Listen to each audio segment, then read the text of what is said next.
Bonsoir à tous, bienvenue pour ce débrief d'après-match OL PSG, match nul, un partout au Groupama Stadium. Bonsoir Ferran, comment as-tu trouvé ce match un partout? Moi j'ai eu un petit peu de difficulté à le suivre complètement parce que j'étais en train de finaliser ma candidature à Sciences Po. Donc je vais peut-être pas être le plus pertinent ce soir, je vous avoue. Mais moi j'ai trouvé de bonnes choses, vraiment beaucoup de positifs ce soir. Au niveau de la dynamique collective, j'ai bien apprécié ce que j'ai vu et j'ai hâte d'être à la semaine prochaine alors que j'avais pas hâte d'être à ce Il soir n'a que avant ce 20 soir. ans, mais il a pris toutes ses Ouais, clairement. responsabilités. Clairement, on a vu beaucoup de bonnes choses, une envie des joueurs sur le terrain. Salut Tekken, comment tu vas? Bonsoir à tous. Ouais, ça va, ça va. Le match était un peu à deux vitesses, j'ai trouvé. Mhm. Mais comment dire? Ça a bien démarré, ça a mal terminé. J'ai un peu le même sentiment qu'après le match contre Lille, si vous vous en rappelez. C'est-à-dire qu'il y avait moyen de faire mieux, mais t'as toujours un résultat nul à l'arrivée. Ouais, ouais, c'est ça. Bah, c'est un peu dans les dynamiques des deux équipes, Lyon qui se prend un but dans le dernier quart d'heure et Paris qui en met un dans le dernier quart d'heure. C'était les grosses probas, ça partait là-dessus. Ouais, c'est ce qui s'est passé malheureusement ce soir pour Lyon, qui repart quand même avec un match nul contre Paris. C'est On méritait plus au vu du nombre d'absents de Paris, on va en parler, et de la prestation lyonnaise sur le terrain. Mais ça reste un point contre Paris qui est très loin devant en termes de classement dans le championnat. Salut Melt dans le chat qui prend son abonnement de niveau 1. Merci Oh là beaucoup. là. Il investit dans l'équipe. Il investit. C'est très beau. Impec. Et puis, bon. Un Lyon, moi en vrai, parce que j'ai pas encore donné mon avis sur le match, mais j'ai beaucoup apprécié l'envie. L'envie des joueurs lyonnais, le pressing qui était quand même bien marqué, surtout sur un Mbappé qui a l'habitude de nous faire très mal, surtout dans la profondeur. On a eu quelques difficultés, surtout sur notre côté droit avec Da Silva et Dubois, qui, bon, on va dire à la vitesse, c'est pas leur point fort, c'est plutôt même leur point faible enfin, pour un Da Silva notamment. Et ça s'est vu sur ce match où il y a eu quelques bégaiements, surtout en fin de match, où il y a eu une faute de Da Silva vraiment à 10 cm, c'était le penalty, c'était la victoire parisienne. Enfin bref, on s'en sort bien avec les deux poteaux, je crois, de Mbappé, Deux si c'est poteaux, ouais, plus. tout à fait, Ah, deux deux poteaux. poteaux. Bon, il y avait moyen qu'on perde ce match malgré une belle presta dans le jeu, encore une fois. Et toujours 177 minutes depuis le début de la saison mené au score, vu Bah, qu'on n'a pas été mené contre Paris. c'est une très très bonne remarque que tu fais parce qu'on en a parlé dans notre vidéo de bilan de mi-saison sur YouTube de cette statistique-là. Et on a aussi parlé d'une autre statistique qui est que Lyon perd énormément de points dans les 15 dernières minutes. Ce soir, c'est encore le cas avec 2 points de perdus alors qu'on menait 1-0 et dans les 15 dernières minutes, encore une fois, on se fait égaliser et du coup, eh ben, on perd 2 points. Si on fait un petit peu de maths, il me semble que c'est 13, 12, 13, 14 points, un truc, quelque chose comme ça, 13 il me semble, Je crois que de c'est la perdus. moitié des points La qu'on a. moitié des points qu'on a gagnés, on a perdu 50% des points qu'on a gagnés. Donc c'est-à-dire que là, à l'heure actuelle, on devrait avoir 50% de points en plus et la deuxième place si on apprenait à savoir gérer nos derniers quarts d'heure. Ce soir, ça n'a pas encore été le cas. On a eu chaud, mais chaud, chaud, chaud, vraiment pendant 15 minutes. Pas que sur le but, hein. Il y a eu aussi plein d'autres situations. Je pense que Taken en reparlera. Mais voilà, vraiment, il va vraiment falloir commencer à apprendre à gérer ce dernier quart d'heure parce que c'est plus possible de perdre autant de points sur 15 petites minutes, quoi. C'est pas possible, quoi. Donc voilà, on est sur cette nécessité là et il va falloir se réveiller à ce niveau-là. On va peut-être passer au compo. Ah non, il y a la note du match. La note du match. La Ça, note du match qui a été ce lancée. que vous avez pensé du match avec cette petite note sur 10. Messieurs, vous, quel est votre avis? Oula. T'as un avis, toi, Tekken? Bah, Ouais. moi, le match, je l'ai trouvé assez moyen sur à peu près tous les aspects. C'est-à-dire que tu n'as pas eu une domination outrageuse du PSG. L'OL s'est pas fait dominer non plus. L'OL n'a pas dominé non plus. Parmi les joueurs, ça a été assez équilibré, sauf peut-être 2 ou 3 joueurs côté lyonnais qui se sont illustrés très positivement. Mais sinon, c'est un match assez moyen. Moi, j'aurais mis un 6 sur 10, honnêtement, sans trop de conviction.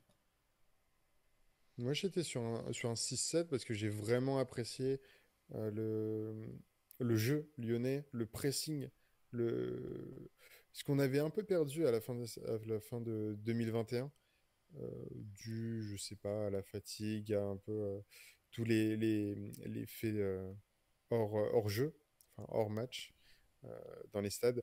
Là, on a eu un nouvel engouement qui fait plaisir à voir. Et ouais, comme tu disais, Ferran, j'ai envie d'être à la semaine prochaine pour voir de nouveau l'équipe jouer. Donc ouais, un 6-7, bah, un peu comme il y a pour l'instant sur Twitch.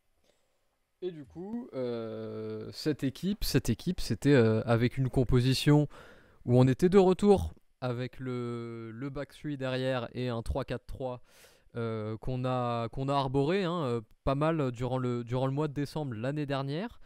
Et c'était, ma foi, globalement très classique, à part les absents qui étaient blessés et ou à la canne, avec Denayer, Slimani, Toko, Kadewere, Diomandé, Jeffrey Adelaide et Thiago Mendes. Ça faisait quand même pas mal de blessés, hein. Pas mal de blessés, mais au final assez peu de blessés qui étaient réellement significatifs, titulaires indiscutables de cette équipe. Peut-être Diomandé, si on est sur une défense à 3, Diomandé ou Denayer, en effet. À la place de Da Silva, on en reparlera, je pense, de Damien Da Silva. Mais bon, au final, c'était plutôt classique. Lopez, Da Silva, Boateng, Loukeba, devant Dubois qui faisait son retour, devant Gusto, je pense qu'on en parlera aussi. Guimarães, Cacré, Emerson, et puis les trois de devant, Paqueta, Aouar et Moussa Dembélé. Côté Paris, c'était l'hécatombe. Hein. Côté Paris, c'était une hécatombe covidesque, on va dire ça comme ça, avec énormément d'absents importants. Messi, Neymar, Draxler, tout ça, c'est des absents de marque côté parisien. Ils avaient quand même Mbappé. Bon, ils avaient quand même Mbappé. Ramos était sur le banc, on l'a pas vu. Plutôt étonnant quand il y a autant d'absents de voir que Ramos commence sur le banc. Enfin, moi, en tout cas, j'ai trouvé ça étonnant. Mais au final, c'était quand même un 11 titulaire qui était solide hein, côté Paris. Navas, Dagba, bon, peut-être un peu moins solide. Marquinhos, Kipembe, Mendes, Paredes, Verratti, Herrera, Wijnaldum, Icardi, Mbappé. Bon, c'était pas non plus un tout petit Paris en face, même si sur le banc, c'est vrai qu'il y avait que du jeune. Hein. Il y avait pas. C'était très jeune. C'est ça. Ça dépassait pas les 20 ans, quoi. À part Ramos. Mm. C'est ça, ouais. Paris qui avait quand même de quoi faire et l'OL s'en est rendu compte, hein, puisque les Lyonnais ont laissé le ballon quand même aux Parisiens pendant un bon gros moment du match, pendant quasiment tout le match finalement, et avaient choisi de procéder un peu en contre. C'est d'ailleurs par cet intermédiaire-là que va venir la toute première occasion du match dès la 6e minute, puisque tu vas avoir une passe ratée de Paredes dans sa propre moitié de terrain, et puis tu vas avoir Aouar qui va jaillir et faire une espèce de grand pont sur Dagba pour ensuite s'élancer dans une course et essayer de frapper, mais tu vas avoir Navas qui va s'interposer. De suite après, 2 minutes après, même pas, tu as le premier but lyonnais qui intervient. Très beau but, avec dans sa moitié de terrain Guimarães qui essaie de ressortir le ballon, qui lance Paqueta en orbite en profondeur. Paqueta reprend, frappe, ça passe dans le petit filet de Navas, c'est but. C'est un très beau but, c'est un super but bien construit entre les deux Brésiliens cette connexion rappelle un petit peu le super but de Paqueta contre Clermont d'ailleurs. Donc voilà, l'OL qui sur une flèche comme ça en contre-attaque ouvre le score. Paqueta va encore s'illustrer sur la première mi-temps avec un autre but, pardon, pas un autre but, une autre frappe cadrée, mais cette fois-ci Navas va l'arrêter sans difficulté. Les Parisiens vont avoir ensuite une petite occasion avec une frappe de Paredes que Lopez va détourner. Tu vas avoir ensuite dans la foulée une autre frappe de Marquinhos qui va tenter un lob, mais c'est Lopez encore une fois qui va réussir à détourner le ballon en corner. Ensuite, 42e, 41 plus 1 pour les irréductibles lyonnais. C'est mieux. Tu as à la une frappe gloire d'Mbappé sur le de notre poteau. chanteur. Hein. Absolument. T'as une frappe d'Mbappé sur le poteau, ça sort, la première mi-temps se termine comme ça, donc pas eu beaucoup de mouvements hormis le but de Paqueta pour les Lyonnais et quelques frappes cadrées par-ci par-là. La deuxième mi-temps sera plus pauvre en occasion, puisque tu vas avoir une frappe de Dembélé qui va être lancée par Guimarães qui avait fait un super boulot aussi de déviation. Navas va s'interposer encore une fois. Tu vas avoir une frappe de Cherki à côté. Tu vas avoir ensuite, côté parisien, 76e, et là c'est le drame, un centre de Édouard Michu, le nouvel entrant, un des jeunes que tu as précédemment cité, Ferran. Un petit cafouillage dans la surface avec Simons, et je crois que c'est Boateng. Le ballon revient vers Kerrer qui frappe un partout. C'est tragique. Parce qu'on arrive en plus dans le dernier quart d'heure. 82e, c'est la dernière occasion du match. Elle est pour les Parisiens. C'est un coup franc de Mbappé. Poteau sortant, encore une fois. L'OL a eu très chaud sur la fin de match. Et ça fait un 1-1 qui est très déconcertant, très frustrant pour des Lyonnais qui avaient bien bataillé quand même.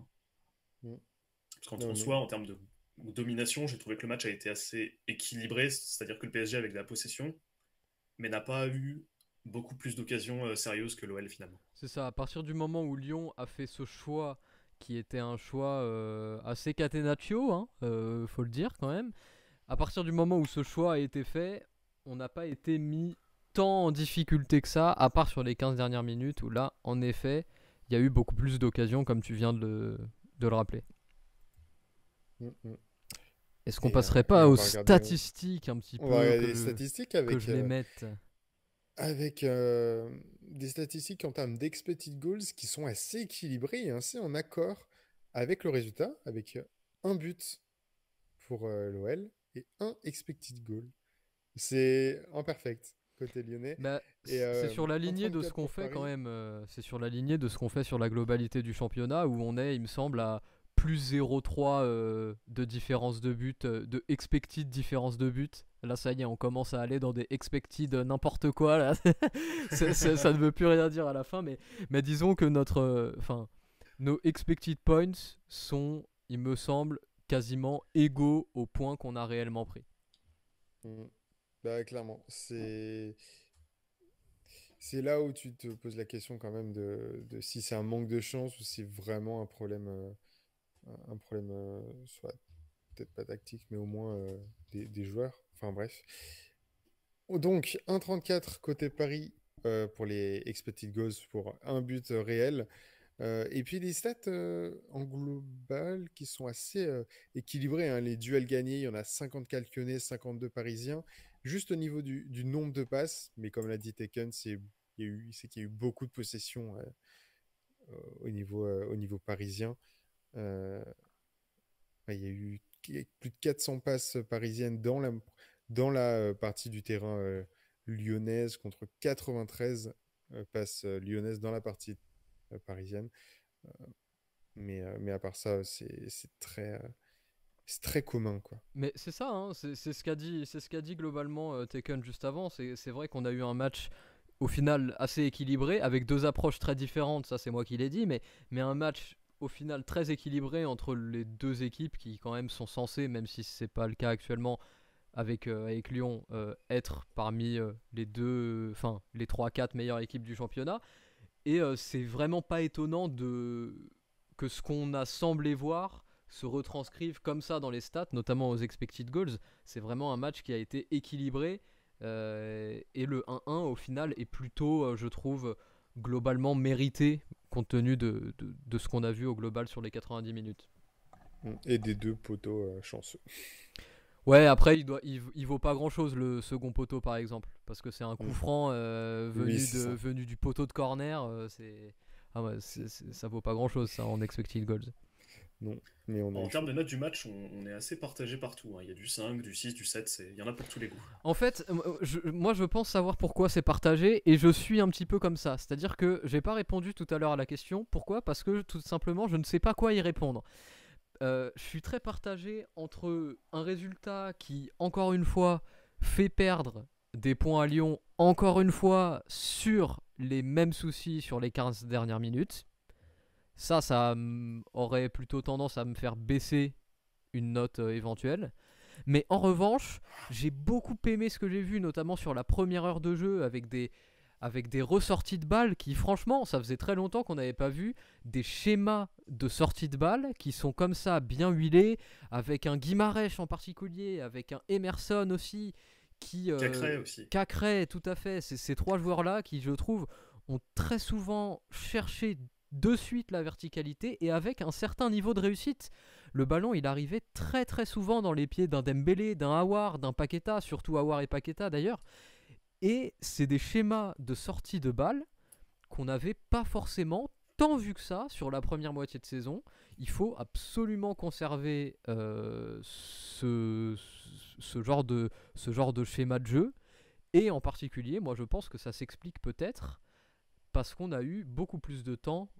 Bon, il faut bien trouver du positif dans les situations négatives. On a eu beaucoup plus de temps avec l'absence de Coupe de France pour se préparer à l'utilisation de ce 3-4-3 et à mettre en place des automatismes, notamment, comme je disais, au niveau du schéma de jeu et au niveau aussi, quand on n'a pas le ballon, pour bloquer l'axe. Parce que je ne sais pas ce que vous en avez pensé, mais au niveau du blocage de l'axe, on a été particulièrement pertinent. Oui. On a été solide. Hein. C'était très agréable à voir. D'ailleurs, tu avais l'axe qui était complètement bloqué, ça forçait les Parisiens à passer sur les ailes. Et une fois sur les ailes, c'était soit un ballon qui passait au sol, et généralement la densité lyonnaise dans l'axe permettait de récupérer ce ballon-là, soit c'était un centre aérien complètement inoffensif, parce que tu avais soit Lopez, soit un des trois défenseurs centraux qui pouvaient repousser le danger. Donc les Parisiens n'ont pas été suffisamment bons, on va dire, sur les attaques placées. Les rares occasions que tu as, c'est issu de cafouillage, c'est des coups francs, c'est des choses comme ça qui sont déstructurées. C'est pas des actions collectives. Et ça, c'est un point à mettre au crédit, on va dire, des Lyonnais.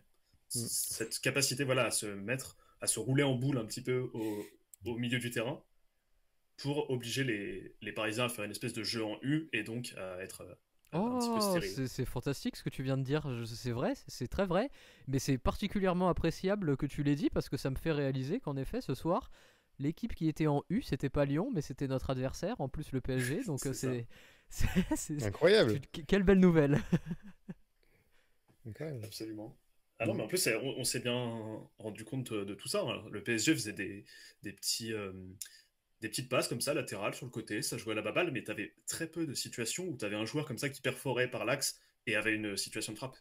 Parce que l'OL était très bien compact au centre et obligeait le bloc parisien à contourner. Puis même, faut dire ce qui est. Hein. On enlève Mbappé sur ce match, il n'y a rien côté parisien. Oui, il n'y avait pas de déséquilibre. Mais rien du tout. Même à la possession, il se passait rien. T'avais un joueur qui provoquait un petit peu, qui frappait, qui tentait des choses, c'était Mbappé. Le reste, c'est horriblement décevant. Enfin, si je me mets à la place d'un supporter parisien et que je vois ça, et que probablement je vois ça depuis un an là, qu'est-ce que je suis déçu. Qu'est-ce que je suis déçu, c'est vide, il n'y a rien, il n'y a aucun sens tactique. J'ai l'impression, et c'est ce que tu as soulevé indirectement Taken à l'instant, en parlant du U, c'est que j'ai l'impression de voir une équipe de Genesio. J'ai l'impression de voir une équipe de Genesio, sauf que dedans, t'as Mbappé, t'as Messi, t'as Neymar, t'as Marquinhos, Ramos, Verratti, t'as que des joueurs top 3 mondiaux à leur poste presque. Et tu vois rien. Du vide, le néant absolu. Alors franchement, à la place des supporters parisiens, ça me rendrait complètement fou.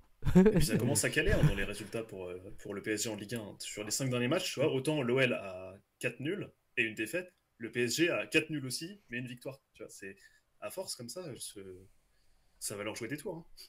Peut-être que le U de Pep Genesio, il était attractif pour le Paris Saint-Germain. Et puis, il y a un truc aussi à noter, c'est reconduction de la défense à 3 avec un Boateng Loukeba et Damien Da Silva, étant donné les Kent Waite Diomande qui revient incroyable la semaine prochaine. Ouais, ça va faire du bien. Après, mais ce débile de Boateng qui se sent obligé de prendre un carton à la 90e minute. Oui, c'était dispensable ça. C'est vraiment bête parce que potentiellement on avait notre...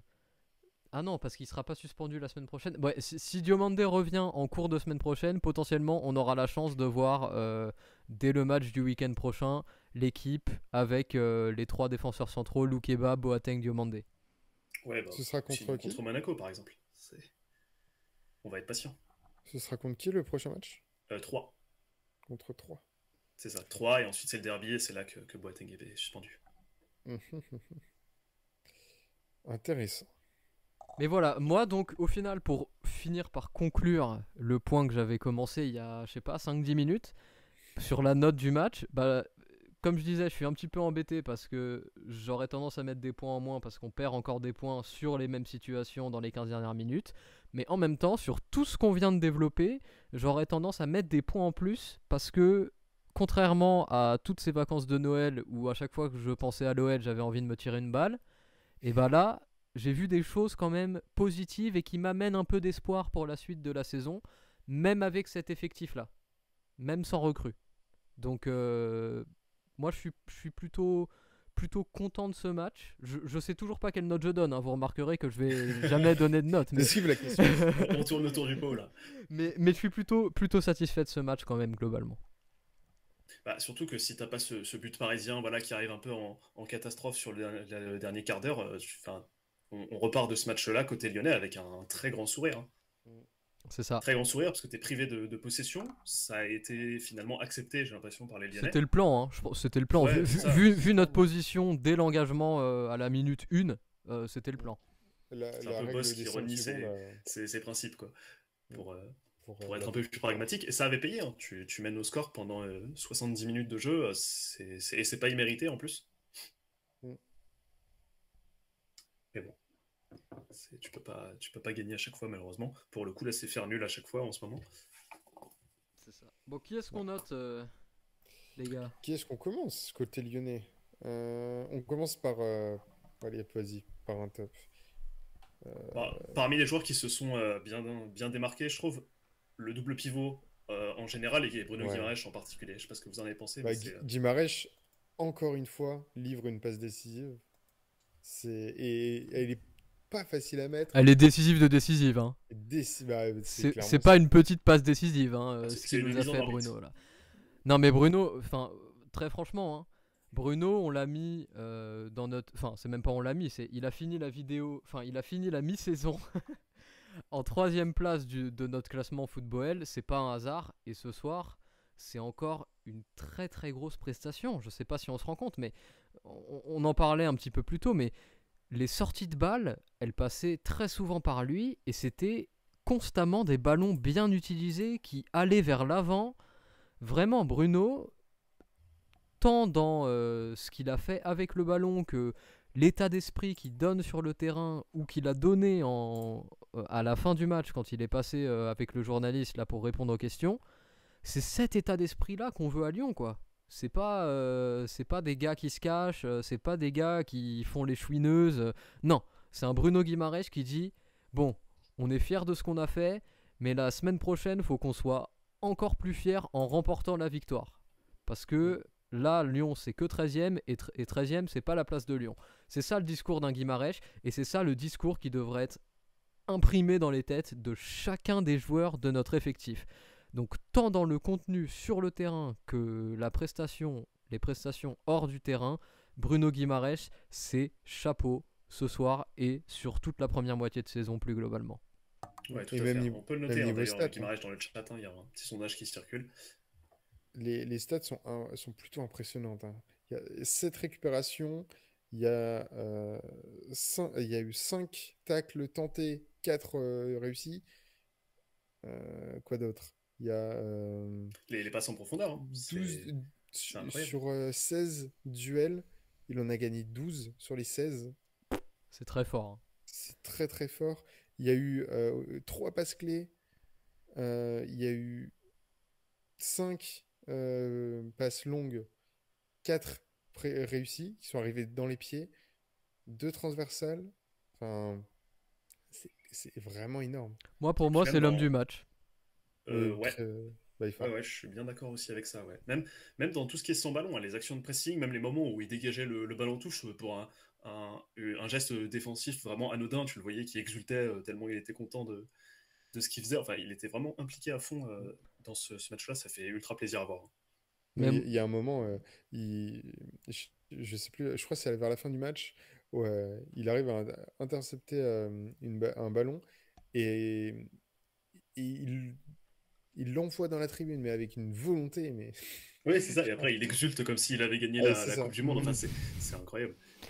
Mais c'est ça C'est qu'on trop cool. attend, c'est vraiment ça qu'on attend. Enfin, Mm. quand il y a un joueur qui a un minimum de niveau sur le terrain et qui en plus a ce genre de mentalité là, et j'ai l'impression que plus on avance et plus Bruno nous montre à quel point il a cette mentalité. Rappelez-vous quand on l'a vu débarquer ses premiers matchs, tout ça, on voyait que c'était un joueur plein de talent, mais on voyait pas forcément que c'était un joueur qui aussi avait plein de volonté, plein de leadership potentiellement dans cette équipe là.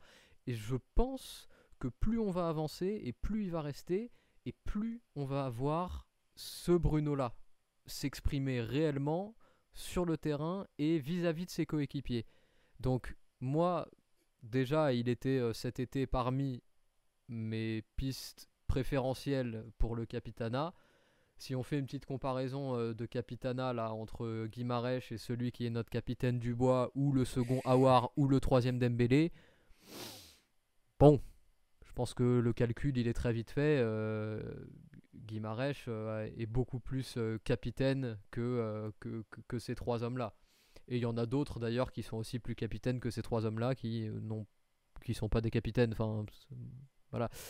Euh, et donc pour moi, Guimarães, ce soir, c'est encore très convaincant. Et c'est quoi? Moi, je mettrais 7 ou 7,5. Hein. 7,5. Oui, oui, oui. C'est ce 7,5 qui pour moi. ressort. Hein. C'est ce qui ressort sur Twitch, en tout cas. Ah bah voilà, ouais, bah 7,5. Ouais, Ah. moi aussi j'étais sur du 7,5 parce que typiquement, parmi les joueurs lyonnais, c'est celui qui a touché un nombre de ballons incroyable, qui a fait beaucoup d'actions défensives. Mm. Offensivement aussi, c'est lui qui a aiguillé un peu tout le monde. Même on le voit sur l'espèce d'occasion là où tu as Dembélé qui tire sur Navas, récupère le ballon, la donne à Guimarães. Guimarães a fait l'effort de faire la course pour se présenter C'est ça, c'est fou. dans la surface C'est et en avoir fin une de match occasion. en Enfin, plus. Hein. C'est en fin de ouais, match. Hein. c'est ça. C'est incroyable. Donc ouais, Guimarães, 7,5, je pense qu'on est tous d'accord à peu près Largement mérité. pour cette note-là. Et moi, j'ai envie de parler de Dubois. Ah, Dubois. Dubois. Qui faisait son retour aujourd'hui. Hein. Voilà. Justement, c'est pour ça que j'ai envie d'en parler. Parce que autant le retour du 3-4-3, moi, me convient parce que en l'état actuel de l'effectif, c'est le seul dispositif jouable qu'on puisse arborer. Donc pour moi, le 3-4-3 est une solution à l'heure actuelle qui est complètement viable et probablement la meilleure solution qu'on puisse avoir. En revanche, pourquoi Dubois revient? On reste sur un mois de décembre où Gusto a joué tous les matchs parce que Dubois était blessé et qu'ensuite il est revenu mais que Gusto avait été tellement bon que Boss l'a laissé sur le terrain. Ah, mais alors pourquoi le remettre ce soir? Pourquoi? Ça n'a aucun sens. Alors, si ça avait été Dubois à la place de Da Silva en position de troisième DC, bon, on sait que à cette position-là, étant donné les absents, il n'y avait personne qui de toute façon ferait le taf comme on voulait qu'il soit fait. Mais pourquoi est-ce que Gusto sort du 11 pour voir le retour d'un Dubois qui, ce soir, je sais pas, vous l'avez trouvé comment, vous, Dubois, ce soir? Ah, T'avais à l'impression défaut que Boss, de il était en décevoir, mode... j'ai trouvé ok Dubois. Sincèrement. En fait, il était ok parce qu'ils étaient deux sur le côté droit. Il y avait Silva qui était pas bon et Dubois qui était pas bon. Du coup, 1 + 1 égale un truc correct.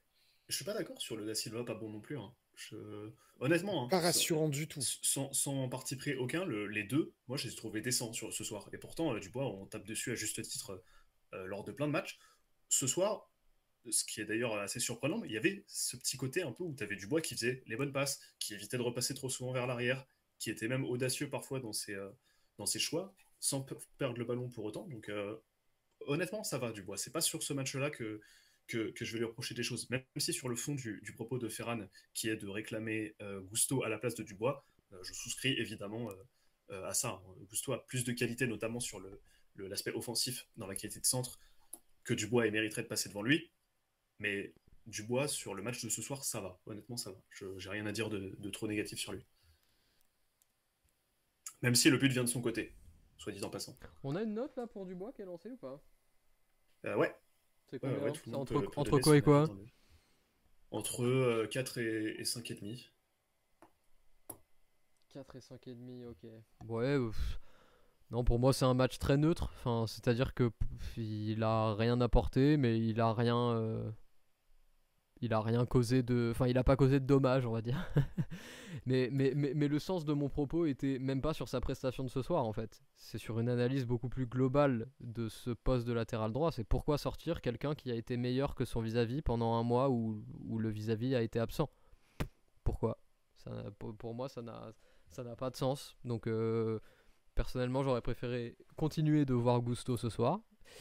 Et j'aurais préféré que des changements soient annoncés concernant le Capitana, avec enfin un retrait de ce Capitana à Dubois qui n'a rien à faire en tant que capitaine de cette équipe. Voilà.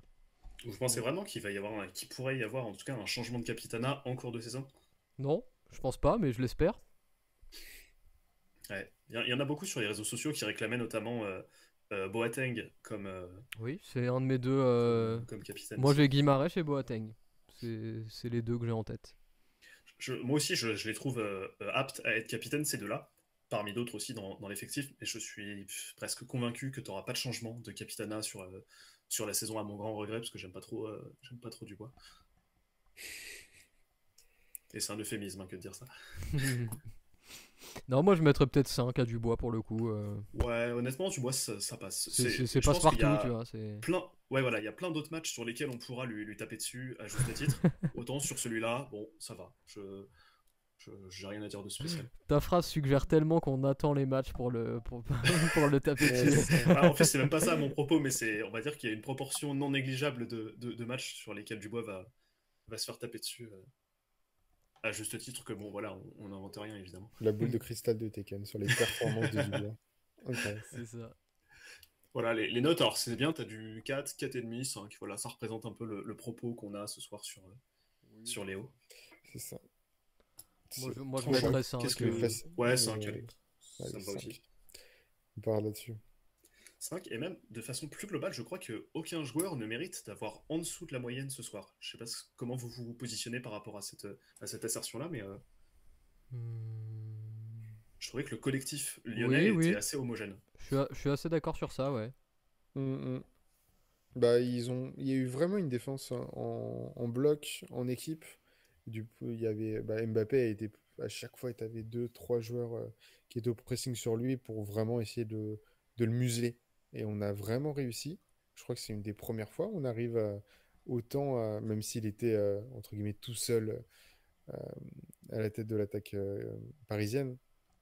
Mais clairement, un Olympique Lyonnais pas organisé ne pouvait que perdre ce soir. Et ça présage des choses de mieux en mieux, mais le problème c'est qu'on dit ça à chaque fois et à chaque fois il y a des trucs nouveaux, des problèmes nouveaux qui arrivent. C'est ça, hein. Sur les derniers matchs que l'OL joue, t'as des choses positives. Hein. Contre Lille, ça joue assez bien, notamment sur le milieu de terrain. Contre Metz, pareil, t'as une belle domination. Contre Paris, tu résistes très très bien. Bon, sur les 3 matchs, t'as un nul à l'arrivée, et c'est ça qui est dommage. On en revient encore, je pense que c'est les joueurs qu'on va aborder juste après. Pour moi, il y a un très gros problème. Et pour le coup, c'est même pas un problème tant au niveau de leur implication du soir, parce que je trouve qu'il y a eu, pour les deux joueurs que je vais citer juste après, une belle implication. C'est juste qu'il y a des gros problèmes de concrétisation. Pour moi, chez des joueurs comme Aouar et comme Dembélé, ce soir, on a deux prestations qui, franchement, sont plutôt convaincantes, avec des situations qui se créent eux-mêmes, des mouvements qui sont intéressants, des appels dans la profondeur qui sont présents, des contrôles de balles qui sont là aussi, mais on en arrive encore et toujours avec ces deux joueurs qui, à chaque fois qu'ils se retrouvent en face du but, ne terminent pas les actions. Aouar, ce soir, il doit mettre 1-2 buts. Dembélé, il doit en mettre au moins un.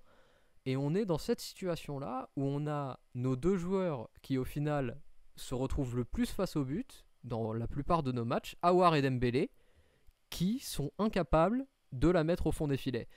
Et au final, on se retrouve dans la situation où on fait pas le break, et ça ouvre la porte aux pertes de points dans les 15 dernières minutes. Parce que la situation se répète, se répète, se répète, elle est ancrée dans les têtes, et quand il y a quelque chose qui est ancré comme ça moralement, et ça tend à se répéter beaucoup plus de fois que quand il y a un break qui est fait, etc. Et que c'est pas dans la culture de l'équipe du moment.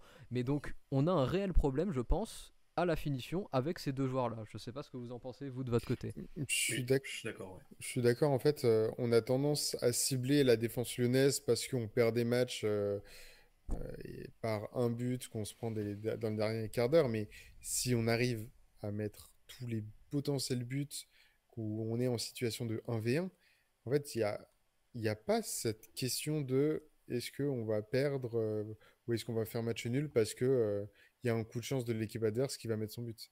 Ok, peut-être elle va mettre son but, mais si on en a mis trois avant, déjà Oui, et puis en même, il y termes a de beaucoup moins. Quand on a mis 3 mentalité, avant, il y a beaucoup moins de potentiel qu'elle en mette un en bah face parce oui, qu'elle est elle va découragée. être juste, bah oui, elle va être dépressive, Donc l'équipe déjà, en face. il y a un facteur confiance chez nous, il y a un facteur réalisme chez nous, et en face, il y a un facteur confiance aussi. Donc Mm. si tu mixes tout ça et que sur chacun de ces facteurs-là, tu mets du mauvais côté lyonnais, et bah au final, tu arrives à ces situations-là qu'on vit à perdre la moitié des points qu'on aurait dû prendre, quoi. C'est ce qui C'est... s'est passé. Cet après-midi, il y avait un match de Gambardella avec les U19 de l'OL. Et ils ont mis les trois buts, Mm, les mm. Lyonnais. Et ils sont pris un but dans les dernières minutes du jeu. Sauf que, bah, ils gagnent 3-1, qualification. C'est ça. Et il faut les mettre, les trois buts avant, quoi. C'est ça. C'est ça, ouais, qui est hyper frustrant pour revenir un petit peu sur Oussama Aouar, parce qu'autant Dembélé a touché très peu de ballons, Il donc y a même une si, note pour avoir. ouais, c'est ce que je songeais à vous proposer, parce que sur Aouar, typiquement, ça démarre assez bien, j'ai trouvé son match. T'as quand même beaucoup d'occasions sur le début qui passent par lui, et puis, je sais pas, il s'est un petit peu éteint au fil du match, et c'est un peu frustrant, je trouve, parce que quand tu démarres comme ça, tambour battant, attends à ce que tu aies un but, une passe décisive, que tu aies quelque chose vraiment à te mettre sous la dent avec lui. D'autant plus qu'on l'avait déjà dit cette saison, c'est un joueur qui a toujours été dans le deuxième tiers à peu près, à la frontière entre le premier tiers et le deuxième tiers des joueurs lyonnais en termes de performance. Et là, ce soir, tu as l'impression qu'il était encore dans le deuxième tiers, mais qu'il n'a pas pu se hisser dans le premier tiers en marquant un but ou en faisant une action voilà, décisive, comme par exemple Guimarães qui fait cette passe décisive magnifique pour Paqueta. Tu as plein d'occasions qui passent par Oussama Aouar, surtout en première mi-temps. Tu en as au moins deux, trois, où tu as Navas qui s'interpose, ou alors tu as Aouar qui se trompe et choisit de frapper à côté au lieu de remettre sur un coéquipier. Et ça fait des occasions comme ça qui sont vendangées. C'est très frustrant à regarder. Moi, je ne pense qu'au jour où on va aligner le Awar qui a envie et le Awar qui a la confiance. Parce que Mm. là, ce soir, on n'est plus dans un... Enfin, on n'est plus avec un Awar qui a pas envie. On est avec un Awar qui a envie, mais on est avec un Awar qui ne réussit pas. L'année dernière, on était avec un Awar qui avait pas envie, mais qui réussissait quand il avait envie de réussir. Le jour où on va aligner les deux Awar ensemble, on va enfin avoir le joueur qu'on attend depuis 3 ans. On va enfin l'avoir. Et il faut absolument que ce moment arrive, tant pour lui, pour sa carrière, que pour Lyon et sa saison, que pour le porte-monnaie si jamais on veut le vendre. Pour tout en fait, pour absolument tout, il faut absolument que ces deux Aouar s'alignent en même temps pour créer une spirale positive, tant pour lui que pour le collectif. Tiens, je crois que c'est Polydor oui, qui nous dit que c'est Aouar justement qui trouve la passe pour Dembélé sur cette occasion là où tu as Guimarães après qui vient se greffer dans la surface. Ça, c'était un truc très bien de la part d'Aouar d'ailleurs. Et typiquement, c'est le genre d'action qui doit aboutir sur un but pour justement Ouais, la finition, hein. comment ça s'appelle avoir tout de suite une appréciation beaucoup plus surélevée de Aouar. Il a combien de buts, Wissam, cette saison? Cette saison, alors en Ligue 1, je sais pas, mais au total, je crois qu'on est à 5 ou 6 déjà, parce que tu as eu un peu de. 3 buts en 19 matchs. C'est tout? Ouais. Ah, mais j'ai l'impression que par rapport aux saisons précédentes, c'est vraiment peu. Oui, oui, c'est ce que j'ai dit juste avant. C'est le jour où on aura le Awar impliqué, aligné avec le Awar euh, impliqué avec, enfin aligné avec le Awar qui a confiance. on aura un très très bon joueur. C'est ça. C'est tragique pour avoir. Et on met combien à avoir, les gars? Parce que moi, je sais pas. Hein. Pour l'instant, c'est un 6,5 sur, J'aurais Twitch. pensé d'abord à 5,5 moi. Oui, moi, 6,5, pas du tout. Hein. 6, 5,5 ça me paraît plus juste. Si je veux bien entendre, mais 6,5. En fait, je pense, étant donné que, comme on a dit, il y a beaucoup de joueurs lyonnais qui vont, enfin, quasi tous, vont avoir la moyenne. Si on met un 5,5 à avoir, je pense qu'il y aura. Ils vont tous avoir la même note. Il va y avoir beaucoup de 5,5, 6 là, hein, sur ce Oui, match. Ouais, c'est ce qu'on a dit. De Mais toute façon, mettre un 6 l'équipe, sur- grosso modo, hormis 2-3 individualités, a été assez homogène, finalement. Mettre un 6 pour avoir, je trouve pas ça, je trouve ça pas déconnant. On part sur un 6. Allez. Et c'est parti. Est-ce qu'il serait pas l'heure de passer au top flop, messieurs? Ah bah on peut. Et oui, c'est parti. Tu veux y aller, Tekken? C'est toi qui En propose. parlant de... Allez, allons-y d'ailleurs. En parlant de top flop, moi j'aurais plutôt que des tops à souligner ce soir dans la lignée de ce qu'on a dit précédemment. À commencer par Guimarães, honnêtement, qui a été peut-être le Lyonnais le plus étincelant sur le match et le plus régulier aussi, j'ai trouvé, parce que typiquement, on n'a pas parlé du cas de Paqueta, mais il y a eu un but et puis il s'en va, oui. Alors que Guimarães, lui, a eu ce côté où tu as eu une régularité pendant tout le match, des efforts, de la création d'occasions offensives, des interventions défensives quand l'équipe en avait besoin. On a parlé de ce moment où il envoie un ballon en touche devant Dagba et il exulte comme s'il avait gagné la Coupe du Monde. C'est un match complet, c'est une prestation aboutie, c'est ce dont on a besoin de la part de tous les joueurs pour avoir enfin des victoires côté lyonnais. Tout Et à ton fait. flop. T'en mets pas du coup de flop? Pas de flop, non, pas de flop. Pas de Sur flop. ce match, honnêtement, ça va. Ça va. Ok, bon bah. Moi ça va être dur. Hein. Merci au passage à Ronron d'avoir follow la chaîne. Bienvenue, installe-toi. Ronron qui ne dort pas. Hein. Ronron qui ne dort pas, tout à fait.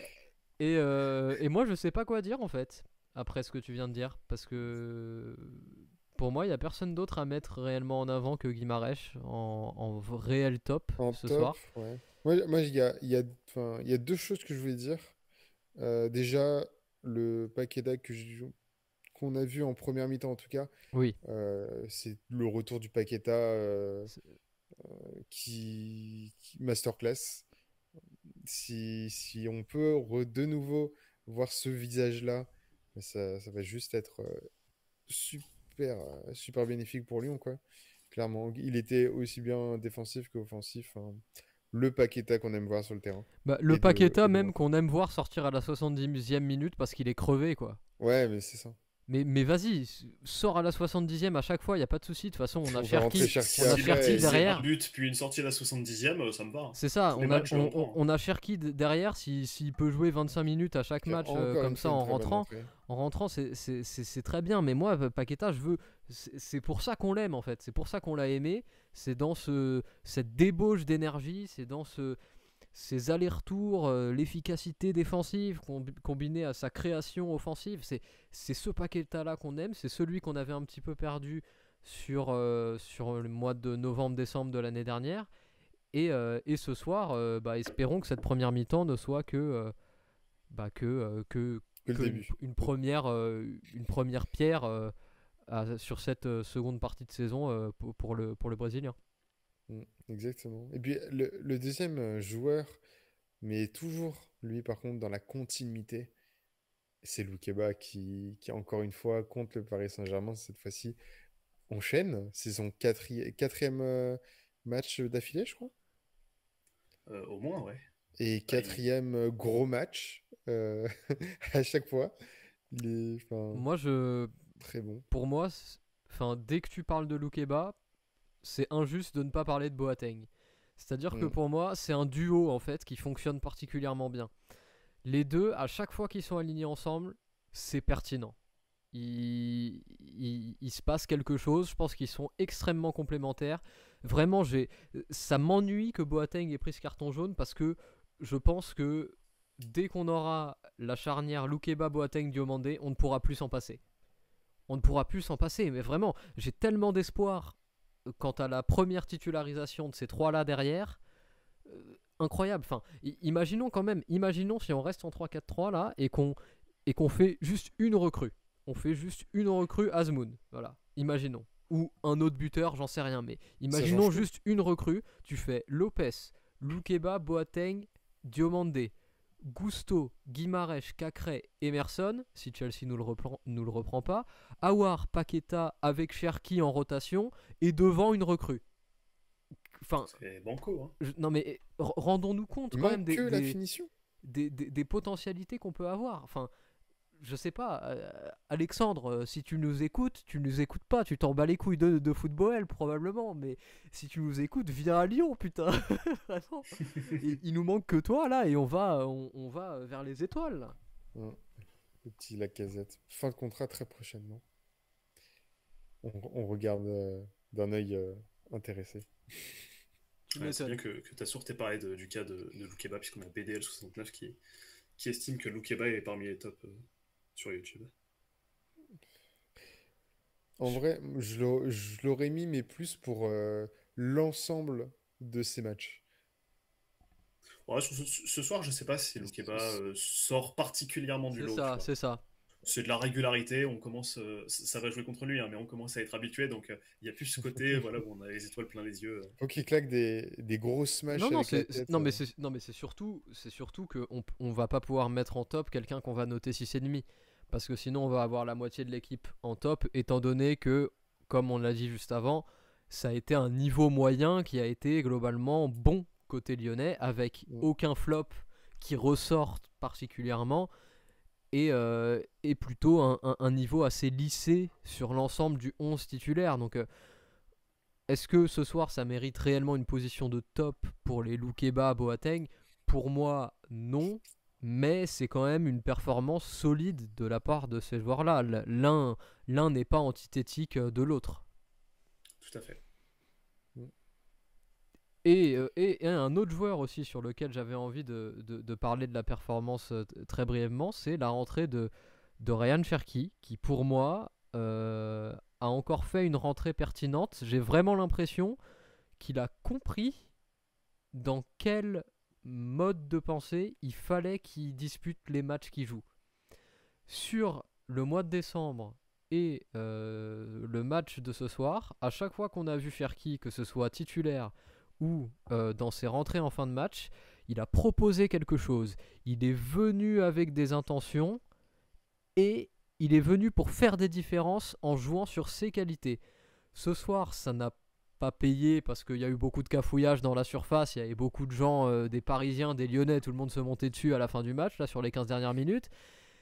Mais franchement, je trouve qu'il y a vraiment du mieux en ce moment chez Ryan, et j'espère vraiment que ça va se poursuivre, et je suis persuadé que Boss le voit autant que nous on le voit, et qu'il va pousser dans cette direction pour la suite de la saison.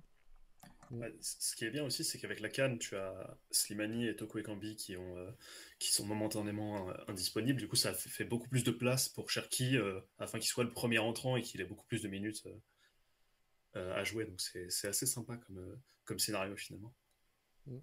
Et petit point mercato, Ronron nous parle de Niklas Soulé. Je sais pas si le prononce. Ah, celui du Bayern. J'imagine, qui est en fin de contrat en juin. Oui, non, c'est très très lent, Soulé. Donc, si on aligne un back 3 avec Boateng et Soulé, ça me paraît très compliqué. Ça me paraît très compliqué. D'ailleurs, le Bayern avait beaucoup de mal quand ils alignaient une charnière centrale Boateng-Soulé la saison passée, quand ils étaient disponibles, parce que Soulé s'est fait une très grosse blessure aussi, hein, au passage. Je sais plus si c'est les croisés ou quoi, je crois que c'était les croisés, mais il a eu une grosse blessure, donc disons qu'il était déjà pas super rapide, super vif avant. Si tu rajoutes en plus la blessure, moi j'ai un petit peu peur. Personnellement, il faut qu'on mise sur l'avenir en allant sur Loukeba, Boateng, Diomandé et l'installer, cette charnière-là. Je pense qu'il n'y a pas à recruter un autre titulaire. Il faut juste recruter il faut juste recruter des gens derrière pour accompagner. Da Silva peut très bien rester en position En de... accompagnateur. C'est ça, en position de numéro 5, il nous coûte rien, ça va. Pour jouer la Ligue 1 et la Coupe de France, Da Silva, c'est bon quand même, faut pas abuser, c'est pas non plus une immense pipe. Non, c'est décent, hein, Da Silva. Il a des faiblesses, notamment dans la vitesse, mais c'est pas non plus Bakary Koné, quoi. Puis par contre, Denayer, tout semble Oh, je le compte même plus dans l'équation. indiquer sa destinée loin de l'OL, hein, malheureusement. Enfin, Si malheureusement, Newcastle pas, peut nous mais- faire un petit chèque cet hiver, c'est très bien, hein. Pour signer Azmoun. C'est Hop. ça. Ils nous font un petit chèque de 10 millions, on en met 5 sur Azmoun et l'histoire est réglée, hein. Ouais, c'est vrai. En priant aussi que Chelsea n'ait pas rappelé Emerson de force. Ah, ça serait catastrophique, ça. Parce que ça, c'est un peu. C'est On la petite rappellerait musique là Koné. que je vois passer sur les réseaux sociaux et qui me fait un peu froid dans le dos. C'est ce côté un peu où Chelsea te dit bon, l'OL, vous êtes très gentil là, hop, prenez un petit billet, mais vous nous rendez Emerson. Et là, t'es un petit peu. Tu te retrouves tout nu au cours du mercato et c'est pas trop une bonne nouvelle ça. Surtout Faut quand avoir t'es des impliqué plans B, seulement en backup derrière. Le retour de Jérémy Morel, très apprécié au club. Oh, Il je me est décompose. toujours à Lorient. Je sais. Oui, si, je sais plus. Je Non. En fait, je sais pas. Je ne sais pas du Ouais. tout. Mais en tout cas, oui, Ouais. Ronron, quand même, pour le coup, si jamais on conserve la défense à 3 pour la saison prochaine, il faudra cet été recruter quelqu'un supplémentaire. Ça parle de Samuel Gigot, a priori, du Spartak. Libre aussi. Ouais. Effectivement. Je sais pas trop quoi penser de Samuel Gigot, honnêtement. Bah, il est plus rapide que Soule déjà. Pour moi, c'est un peu mieux dans l'idée du profil.